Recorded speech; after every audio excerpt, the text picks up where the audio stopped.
வணக்கம் viewers, welcome to exam alert 24/7 powered by begin right. இன்றைக்கி ஒரு அருமையான வேலை வாய்ப்பு பற்றி தாங்க உங்களுக்கு சொல்ல போகிறோம். அங்கன்வாடி வேலை வாய்ப்பு கிட்டத்தட்ட 7,783 வேகன்சிஸ்.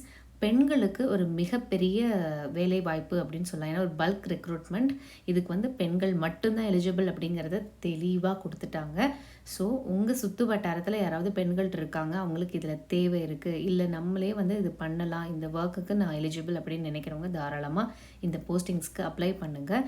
எக்ஸாம் கிடையாது, ஓகேங்களா? டைரெக்டான இன்டர்வியூ, டைரக்ட் செலெக்ஷன். ஸோ நீங்கள் தாராளமாக அப்ளை பண்ணுங்கள். எல்லா டிஸ்ட்ரிக்ட்லேயும் வேகன்சிஸ் இருக்குங்க. ஸோ இது ஒரு அருமையான வாய்ப்பு, தவற விட்டுடாதீங்க. எல்லா டீட்டெயில்ஸையும் இந்த வீடியோக்குள்ளே பார்க்கலாம். அதுக்கு முன்னாடி இப்போ தான் சேனலுக்கு ஃபர்ஸ்ட் டைம் வரீங்க அப்படின்னா சேனலை சப்ஸ்கிரைப் பண்ணி வச்சுக்கோங்க. நிறைய நோட்டிஃபிகேஷன்ஸ் உங்களுக்கு வந்துக்கிட்டே இருக்கும். ஓகேங்களா? வீடியோக்குள்ளே போகலாம். ஸோ இது வந்துட்டு கவர்மெண்ட் இப்போ ரிலீஸ் பண்ணியிருக்காங்க. எதுக்கு அப்படின்னா அங்கன்வாடி மற்றும் mini anganwadi workers and anganwadi helpers அப்படின்னு அங்கன்வாடியில் பணியாற்றுறதுக்கு ஒரு மிகப்பெரிய வாய்ப்பு கொடுத்துருக்காங்க. ஸோ என்ன சொல்லியிருக்காங்க முக்கியமாக அப்படின்னா, இப்போ ஃபஸ்ட்டு பார்த்துக்கோங்க, பே ஸ்கேல் பற்றி தெரிஞ்சுக்கோங்க. அதாவது சம்பளம் எப்படி கொடுப்பாங்க அப்படின்னா, முதல் ஒரு வருஷத்துக்கு அவங்களுக்கு ஒரு குறிப்பிட்ட அளவு ஒரு தொகை வழங்க போகிறாங்க. ஆனால் அதுக்கப்புறம் 2வது வருஷத்துலேருந்து அவங்க ஒரு வருஷம் அவங்க வந்து முடிச்சிட்டாங்க அப்படின்னா அதுக்கு அடுத்த வருஷத்துலேருந்து அவங்களுக்கு சேலரி இன்க்ரிமெண்ட் இருக்கும். கண்டிங்களா? ஓகேங்களா? ஸோ அதை வந்துட்டு நம்ம தெரிஞ்சுக்கலாம், என்ன சேலரி கொடுக்க போகிறாங்கன்ட்டு. டைரக்ட் ரெக்ரூட்மெண்ட் அப்படிங்கிறதையும் தெளிவாக கொடுத்துருக்காங்க. அங்கன்வாடி ஒர்க்கர், அதாவது அங்கன்வாடி பணியாளர், அதுக்கு மொத்தமான வேகன்சிஸ் எவ்வளோ இருக்குன்னு பார்த்தீங்கன்னா 3,886 வேகன்சிஸ். இது வரைக்கும் இல்லாத அளவுக்கு இவ்வளோ அதிகமான ஒரு பல்க் ரெக்ரூட்மெண்ட் எடுக்கிறாங்க. ஃபஸ்ட்டு வருஷத்துக்கு, முதல் வருஷத்துக்கு 7,700 ரூபா சம்பளமாக கொடுக்குறாங்க. ஒரு வருஷத்தை முடிச்சிட்டாங்க அப்படின்னா அதுக்கப்புறமா 7,700 ரூபாயிலேருந்து 24,200 ரூபா வரைக்கும் அவங்களுடைய பே ஸ்கேல் இருக்கும். சரிங்களா? அடுத்தது மினி அங்கன்வாடி ஒர்க்கர். எப்படி அதுக்கு அடுத்தது என்ன பண்ணுறாங்க அப்படின்னா, மினி அங்கன்வாடி ஒர்க்கர்ஸ்க்கு வந்து 305 வேகன்சிஸ் அறிவிச்சிருக்காங்க. 5,700 ரூபா அவங்களுக்கு சம்பளம். ஏன்னா இவங்க வந்து அங்கன்வாடியில் வேலை செய்கிற அந்த ஒர்க்கருக்கு கொஞ்சம் ஹெல்ப் பண்ணுற மாதிரியாக தான் இருக்கும். பெரிய லெவல் வேலை இருக்கிறதுனால 5,700 ரூபா அவங்களுக்கு. முடிச்சிட்டாங்க ஒரு வருஷத்தை அப்படின்னா 5,700 ரூபாயிலேருந்து 18,000 வரைக்கும் அவங்களுக்கு சம்பளம் இருக்கும். அடுத்தது அங்கன்வாடி உதவியாளர் பணி. ஸோ அங்கன்வாடி உதவியாளர் பணிக்கு 3,592 வேகன்சிஸ் இருக்குது. ஒரு வருஷத்துக்கு 4,100 ரூபா சம்பளமாக தராங்க. அந்த ஒரு வருஷத்தை முடிச்சிட்டாங்க அப்படின்னா 4,100 ரூபாயிலேருந்து 12,500 ரூபா வரைக்கும் சம்பளமாக தராங்க. சரிங்களா? இதுக்கான குவாலிஃபிகேஷன் என்னென்ன மென்ஷன் பண்ணியிருக்காங்க அப்படிங்கிறதையும் நம்ம தெரிஞ்சுக்கலாம். முதல் விஷயம் சொல்லியிருக்கிறது என்ன அப்படின்னா, இவங்களுக்கு என்ன மாதிரியான வேலை இருக்கும் அப்படின்னு பார்த்தீங்கன்னா, 6 மாதம் முதல் 6 வயசு வரைக்கும் இருக்கிற குழந்தைங்களுடைய நியூட்ரிஷன், அதாவது ஊட்டச்சத்தை வந்து பராமரிக்கிற வேலை வந்து இவங்களுடையது. சரிங்களா? அதுக்கப்புறமா ப்ரெக்னென்ட் உமன், கர்ப்பமாக இருக்கக்கூடிய பெண்கள், அதுக்கப்புறம் வந்துட்டு பால் ஊட்டக்கூடிய தாய்மார்கள், இவங்களுடைய ஊட்டச்சத்தை பராமரிக்கக்கூடிய முக்கியமான வேலை வந்து இந்த அங்கன்வாடி ஊழியர்களுடையது. சரிங்களா? என்னென்ன கொடுத்துருக்காங்க பாருங்கள். சப்ளிமெண்ட்ரி நியூட்ரிஷன், அதாவது நம்ம உணவில் ஊட்டச்சத்து இருக்குங்க, அதையும் தாண்டி சப்ளிமெண்ட்ரியாக நம்ம வந்து, அதாவது எக்ஸ்டர்னலாக சில விட்டமின்ஸ் அந்த மாதிரி மினரல்ஸ் எல்லாம் எடுக்க வேண்டியது இருக்கும். ஸோ அந்த ஊட்டச்சத்தை என்ஷூர் பண்ணுற வேலை.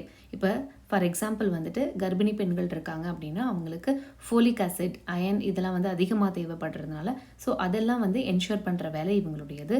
ப்ரீ ஸ்கூல் எஜுகேஷன், ஓகேங்களா? அதுக்கப்புறம் இம்யூனைசேஷன், அதாவது தடுப்பூசி போடக்கூடிய வேலை, ஹெல்த் செக்அப் பண்ணுற வேலை, இதெல்லாமே வந்துட்டு இவங்களுடைய வேலைகளில் இன்க்ளூடட். சரிங்களா? Only the female candidates are allowed அப்படிங்கிறத தெளிவாக கொடுத்துட்டாங்க. ஏஜ் தெரிஞ்சுக்கோங்க, 25 இயர்ஸ்லேருந்து 35 இயர்ஸ் வரைக்கும் ஏஜ் லிமிட் இருக்குது. ஓகேங்களா? பட் சில இதுக்கு வந்துட்டு ஏஜ் ரிலாக்ஸேஷன் கொடுத்துருக்காங்க. Widow, destitute women, scheduled caste and schedule tribes, இவங்க வந்து பட்டியலின மக்களாக இருக்காங்க, இல்லை வந்து விதவை, இந்த மாதிரியான விஷயங்கள் வரும்போது அவங்களுக்கு 5 வருஷம் வரைக்கும் அப்பர் ஏஜ் லிமிட் எக்ஸ்டென்ஷன் கொடுக்குறாங்க. அதே மாதிரி அவங்க உடல் ஊனமுற்றவராக இருக்காங்க அப்படின்னா 3 வயது வரைக்கும் அவங்களுக்கு ஏஜ் ரிலாக்ஸேஷன் கொடுத்துருக்காங்க. 12வது பாஸ் பண்ணியிருக்கணும் அப்படிங்கிற ஒரு கண்டிஷனும் கொடுத்துருக்காங்க. ஓகேங்களா? அண்ட் வந்துட்டு மினி அங்கன்வாடி ஒர்க்கராக வேலை செஞ்சிட்ருக்காங்க அப்படின்னா அவங்களுக்கு ப்ரமோஷன்லேயும் இந்த போஸ்டிங்கை ஃபில்அப் பண்ணுவாங்க. அப்படி இல்லைன்னா டைரக்ட் ரெக்ரூட்மெண்ட்லேயும் இப்போ ஃபில்அப் பண்ணுவாங்க. ஏன்னா கிட்டத்தட்ட 3,500 சொச்சம் வேகன்சிஸ் அப்படிங்கும்போது அதை ஃபில்அப் பண்ணணும் இல்லையா? ஸோ ஏற்கனவே வேலை பார்த்துட்டு இருக்காங்க அப்படின்னா அவங்களுக்கு ப்ரமோஷன்லேயும் இந்த போஸ்டிங்கை கவர் பண்ணலாம். இல்லை அப்படின்னா டைரக்ட் ரெக்ரூட்மெண்ட்டில் இவங்க வந்துட்டு இந்த போஸ்டிங்கை கவர் பண்ணுவாங்க. அதை வந்து தெளிவாக மென்ஷன் பண்ணியிருக்காங்க. அடுத்து வந்து பார்த்திங்கன்னா ஒரு செலெக்ஷன் கமிட்டி போட்டு இவங்களாம் தான் செலக்ட் பண்ணுவாங்க அப்படிங்கிறதையும் மென்ஷன் பண்ணியிருக்காங்க. செலெக்ஷன் ப்ராசஸ் வந்து டைரக்ட் இன்டர்வியூ அப்படிங்கிறது தெளிவாக கொடுத்துட்டாங்க. Self attested copies of certificate சரிங்களா, அவங்க சுயமாக கையெழுத்து போட்ட அந்த சர்டிஃபிகேட்டோடைய நகல் என்னென்னலாம் சர்டிஃபிகேட் தேவையோ, வயது வரம்புக்கு, எஜுகேஷன் அவங்க வந்து 12வது படிச்சிருக்காங்க அப்படிங்கிறதுக்கான எஜுகேஷனல் குவாலிஃபிகேஷன், அவங்க எந்த சமூகத்தை சார்ந்தவங்க, கம்யூனிட்டி சர்டிஃபிகேட், அதுக்கப்புறமா வந்து பார்த்திங்கன்னா இந்த ப்ரையாரிட்டி வேறு ஏதாவது அவங்களுக்கு வந்து நார்ம்ஸ் இருக்குது, அவங்க ஆல்ரெடி வேலை பார்த்துட்டு இருக்காங்க, மினி அங்கன்வாடி ஒர்க்கராக இருக்காங்க அப்படிங்கிற இதுக்கு எல்லாத்துக்குமான சான்றுக்கு வந்து அவங்க கையெழுத்து போட்டு தன்னுடைய சுய கையெழுத்து போட்டு கொடுத்த அந்த சர்டிஃபிகேட்ஸ் இருக்கணும் அப்படிங்கிறதையும் சொல்லியிருக்காங்க. ஒரிஜினல் சர்டிஃபிகேட்ஸும் இருக்கணும். எப்போனா வெரிஃபிகேஷன் அப்போ, அப்பாயின்மெண்ட்டுக்கு முன்னாடி வெரிஃபிகேஷன் அப்போ அவங்களோட ஒரிஜினல் டாக்குமெண்ட்ஸும் இருக்கணும் அப்படிங்கிறதையும் தெளிவாக மென்ஷன் பண்ணியிருக்காங்க. அடுத்து பார்த்தீங்கன்னா இவங்களுக்கு க்ரைட்டீரியா ஆஃப் ரெசிடென்ஸ், அதாவது இப்போ ஒரு இடத்துல அங்கன்வாடி மையம் இருக்குது அப்படின்னா அந்த அங்கன்வாடி மையத்தை சுற்றி இருக்கக்கூடிய மக்களை தான் முதல்ல வந்து இவங்க அப்பாயிண்ட் பண்ணுவாங்க சரிங்களா. அவங்களுக்கு தான் முன்னுரிமை கொடுக்கப்படும். அப்படி அங்கே இல்லாத பட்சத்தில் அந்த பஞ்சாயத்துக்குள்ளேயே வேறு யாராவது எலிஜிபிளாக இருக்காங்களான்னு பார்ப்பாங்க. அங்கேயும் இல்லை அப்படின்னா அடுத்த பஞ்சாயத்தை தேடுவோம் அப்படிங்கிறத தெளிவாக கொடுத்துருக்காங்க. இன்கேஸ் இது வந்து முனிசிபாலிட்டி இல்லை கார்பரேஷன் அப்படின்னா சேம் வார்டுக்குள்ளே ஆளுங்க இருக்காங்களா அப்படிங்கிறத தேடி பார்த்து அவங்களுக்கு அப்பாயின்மெண்ட் கொடுப்போம் அப்படிங்கிறத சொல்லியிருக்காங்க. அண்ட் வந்து பார்த்திங்கன்னா ப்ரூஃப் ஆஃப் ரெசிடென்ஸ், நான் இங்கே தான் இருக்கேன் அப்படிங்கிறதுக்கான சான்று என்னென்ன யூஸ் பண்ணணும் அப்படின்னு பார்த்தீங்கன்னா Aadhaar card, ration card, voter ID அப்படிங்கிறத தெளிவாக கொடுத்துருக்காங்க. ஸோ இந்த 3ல் ஏதாவது ஒன்று வந்து நீங்கள் பயன்படுத்திக்கலாம். அதுக்கப்புறம் வந்து பார்த்திங்கன்னா ஒவ்வொரு டிஸ்ட்ரிக்டும் தனித்தனி செப்பரேட் யூனிட்டாக வைப்போம் அப்படிங்கிறது சொல்லியிருக்காங்க சரிங்களா. இதில் பாருங்கள் 25% போஸ்டிங் அங்கன்வாடி ஒர்க்கருடைய போஸ்டிங் வந்துட்டு ஃபில்டு பை விடோஸ் அப்படின்னு கொடுத்துருக்காங்க, இல்லை டெசர்டட் விமன், அதாவது தனித்து விடப்பட்ட பெண்கள் இல்லை வந்துட்டு விதவைகள் யாராவது இருக்காங்க, மறுமணம் செஞ்சுக்காமல் இருக்காங்க, அவங்களுக்கு உதவி தேவைப்படுது அப்படிங்கிற பட்சத்தில் அவங்களுக்கு முன்னுரிமை கொடுக்கப்படும்ங்கிறத தெளிவாக சொல்லிட்டாங்க ஓகேங்களா. 25% அவங்களுக்கு தான் முன்னுரிமை.